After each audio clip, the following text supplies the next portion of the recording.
Class 7 chapter 5 के part 6 में आपने इंटरसेक्टिंग लाइंस और ट्रांसवर्सल लाइन देखा था। जिन्होंने वो वीडियो नहीं देखा तो उसका लिंक मैं डिस्क्रिप्शन बॉक्स में दे दूंगी, आप देख सकते हैं। और आज हम पार्ट 7 में देखेंगे angles made by a transversal.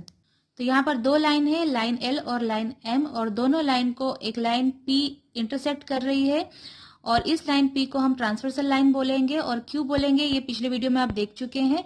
तो जब दो लाइन को कोई ट्रांसवर्सल लाइन क्रॉस करती, इंटरसेक्ट करती है, तो यहाँ पे कुछ एंगल्स बनते हैं, एंगल्स फॉर्म होते हैं। आप देख रहे हैं कि यहाँ पे एंगल 1 2 3 4 5 6 7 8, तो यहाँ पे कुछ एंगल्स बने हैं। तो इन एंगल्स को क्या कहते हैं? तो फर्स्ट इंटीरियर एंगल्स।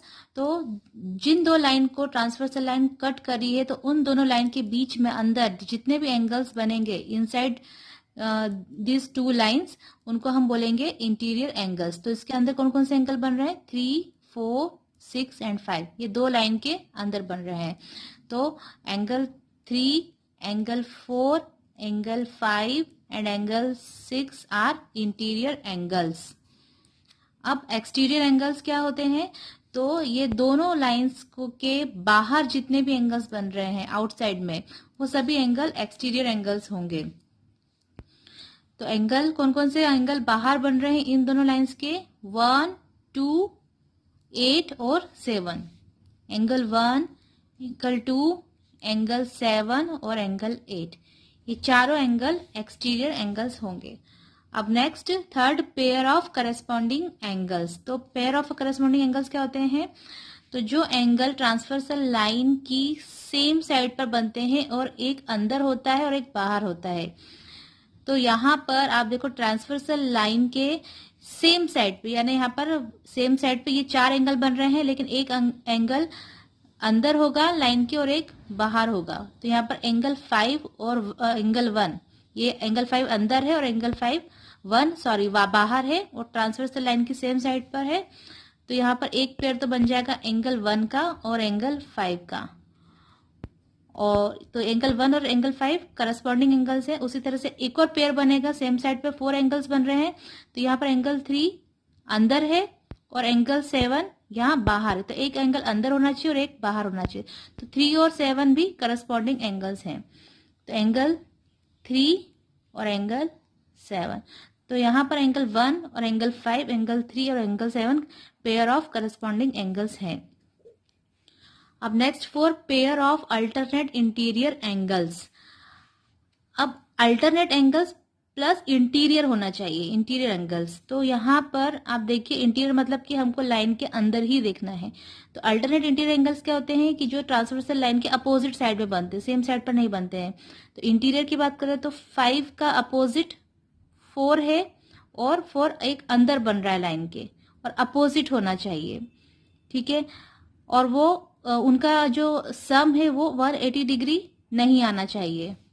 तो यहाँ पर एंगल 5 और एंगल 4 अल्टरनेट इंटीरियर एंगल के पेयर हैं, एंगल 4 एंगल 5। और सेकंड पेयर ये रहेगा एंगल 3 और एंगल 6, एंगल 3 और एंगल 6। तो ये एंगल 5 4 3 6, ये कैसे एंगल है?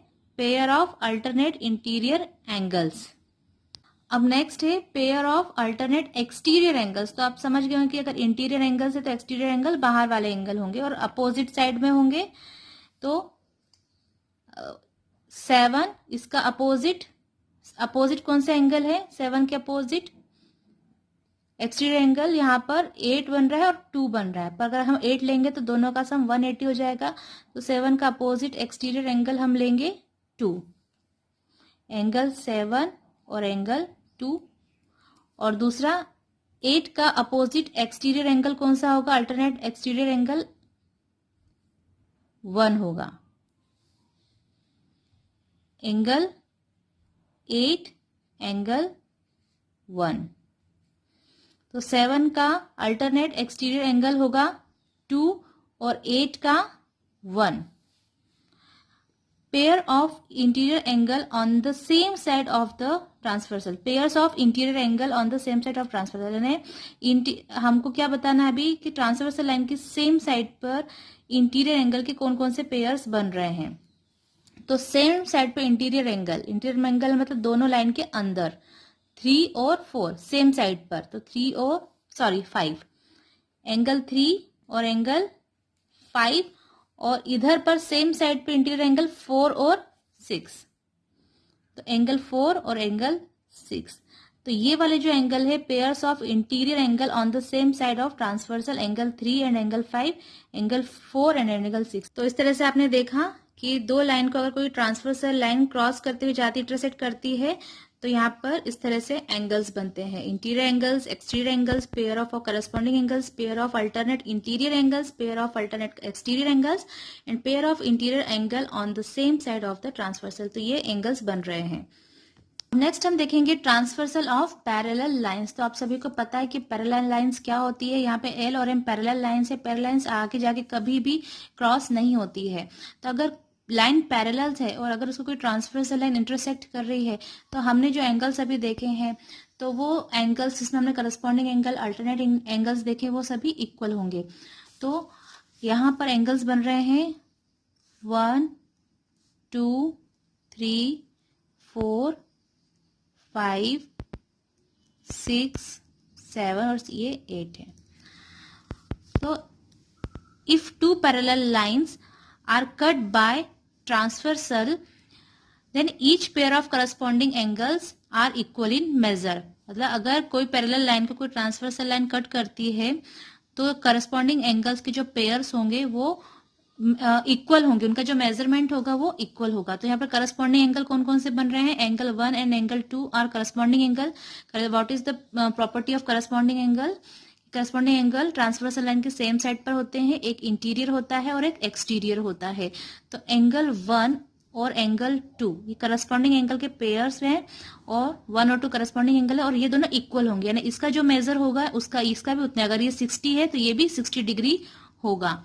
वैसे ही करस्पॉन्डिंग एंगल और कौन कौन से बन रहे हैं? 8 और 3 करस्पॉन्डिंग एंगल है, ये इंटीरियर और एक्सटीरियर है, तो ये दोनों एंगल भी इक्वल होंगे। कब? जब लाइन पैरेलल हो। जैसे एंगल 5 और एंगल 7 इक्वल होंगे, और एंगल 6 और एंगल 4 भी इक्वल होंगे। तो इसी तरह से अगर लाइन पैरेलल से और उसे कोई ट्रांसवर्सल लाइन इंटरसेक्ट कर रही है, तो उसके करस्पॉन्डिंग एंगल इक्वल होते हैं। वैसे ही उसके अल्टरनेट इंटीरियर एंगल और अल्टरनेट एक्सटीरियर एंगल्स भी इक्वल होते हैं। तो 5 का अल्टरनेट इंटीरियर एंगल कौन सा होगा? एंगल 5 का अल्टरनेट इंटीरियर एंगल होगा एंगल 8, क्योंकि दोनों अंदर है दोनों लाइन के और अपोजिट साइड में है, तो ये दोनों एंगल भी इक्वल होंगे। अल्टरनेट इंटीरियर एंगल्स, तो अल्टरनेट इंटीरियर एंगल्स भी इक्वल होंगे। उसी तरह से अल्टरनेट एक्सटीरियर एंगल्स भी इक्वल होंगे। यहाँ पे 5 और 8 इक्वल होगा, और 6 और 2 भी इक्वल एंगल होगा। ये जितना डिग्री का होगा, सपोज ये 80 डिग्री का है तो ये भी 80 डिग्री का होगा, ठीक है। वैसे ही 6 भी जितने एंगल का होगा उसका मेजरमेंट 2 का भी उतना ही होगा। वैसे ही अल्टरनेट एक्सटीरियर एंगल भी इक्वल होंगे। एंगल 4 का अल्टरनेट एक्सटीरियर एंगल 1 है, 7 का 3 है, तो एंगल 4 और 1 भी इक्वल होंगे, और 7 और 3 भी इक्वल होंगे। तो वैसे ही एंगल अल्टरनेट एक्सटीरियर एंगल्स भी इक्वल होंगे। कब होंगे? जब लाइन पैरेलल है तभी। हमने एक प्रॉपर्टी देखी थी कि अगर दो पैरेलल लाइंस को कोई ट्रांसवर्सल लाइन कट करती है, तो उनके इंटीरियर एंगल का जो सम है वो सप्लीमेंट्री होगा, 180 डिग्री होगा। If two parallel lines are cut by a transversal, then each pair of interior angles on the same side of transversal are supplementary. Supplementary मतलब 180 डिग्री। तो दो अगर लाइन पैरेलल से और उनको ट्रांसवर्सल लाइन इंटरसेक्ट कर रही है, तो इंटीरियर एंगल ट्रांसवर्सल लाइन के सेम साइड पर इंटीरियर एंगल का सम सप्लीमेंट्री ना 180 डिग्री होगा। ना एंगल 8 को अगर मैं प्लस करूं एंगल 2 से, तो 180 डिग्री आएगा। उसी तरह से एंगल 6 और 5 को अगर हम प्लस करें, एंगल 6 प्लस एंगल 5, तो ये भी 180 डिग्री आएगा जब लाइन पैरेलल हो। अब यहाँ पर हमें क्वेश्चन लेते हैं कि यहाँ पर दो लाइन है, सपोज ये लाइन P है और ये लाइन Q है। ये दोनों लाइन पैरेलल लाइंस हैं, और यहाँ पर हमको सिर्फ एक एंगल पता है, वो ये एंगल 125 डिग्री का। बाकी E, F, A, B, C, D हमें फाइंड आउट करने हैं। तो आप कैसे फाइंड करेंगे? तो यहाँ पर ये पैरेलल लाइंस है, ये एक्सटीरियर एंगल है और ये इंटीरियर एंगल है। तो करस्पॉन्डिंग एंगल हमेशा इक्वल होते हैं पैरेलल लाइंस में, तो यहाँ पर ये एंगल और ये एंगल डी, ये दोनों करस्पॉन्डिंग है। अगर ये 125 डिग्री का है तो एंगल डी भी 125 डिग्री का होगा। अगर डी 125 डिग्री का है तो यहाँ बी भी 125 डिग्री का होगा बाय वर्टिकली अपोजिट एंगल्स। ठीक है, अब हम यहाँ पे सी आराम से फाइंड कर सकते हैं, क्योंकि यहाँ पे बन रहा है लीनियर पेयर, और लीनियर पेयर क्या होता है? लीनियर पेयर दोनों एंगल बिल्कुल एक दूसरे के साइड में होते हैं, उनका एक वर्टेक्स होता है, सेम वर्टेक्स होता है, उनकी कॉमन साइड होती है, कॉमन साइड के दोनों साइड में अपोजिट रेज होती है, और दोनों एंगल का सम 180 डिग्री होता है लीनियर पेयर में।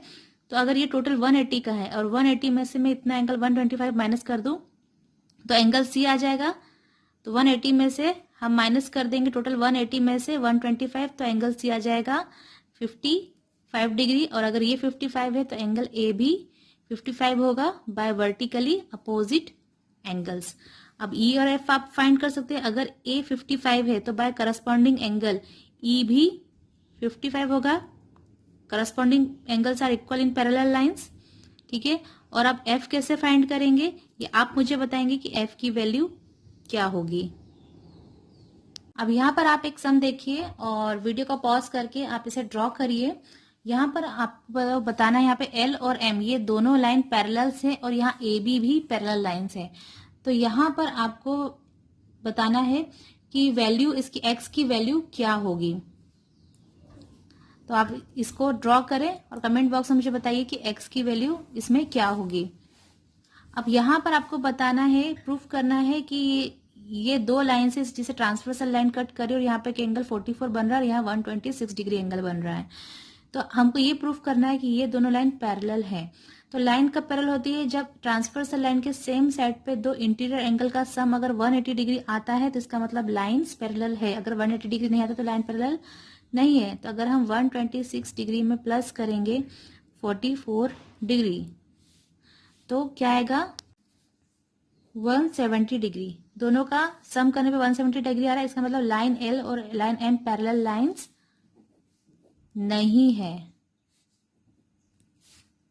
वैसे इस फिगर को देखकर आप मुझे बताइए कि ये लाइन एल और एम पैरेलल है या नहीं है। तो अगर दो इंटीरियर एंगल का सम करने पर 180 आता है तो पैरेलल है, नहीं आता तो नहीं है। तो आप उसके लिए पहले आपको ये वाला एंगल फाइंड करना पड़ेगा। ये एंगल कितने डिग्री का है? तो बाय वर्टिकली अपोजिट आप फाइंड कर सकते हैं। अगर ये 75 है तो बाय वर्टिकली अपोजिट एंगल्स ये भी 75 डिग्री का होगा, और फिर आप उसको प्लस करके चेक कर सकते हैं कि ये लाइन पैरेलल है या नहीं। तो यहीं पर हमारा चैप्टर 5 खत्म होता है और अब नेक्स्ट वीडियो में हम चैप्टर 6 स्टार्ट करेंगे, the triangle and its properties.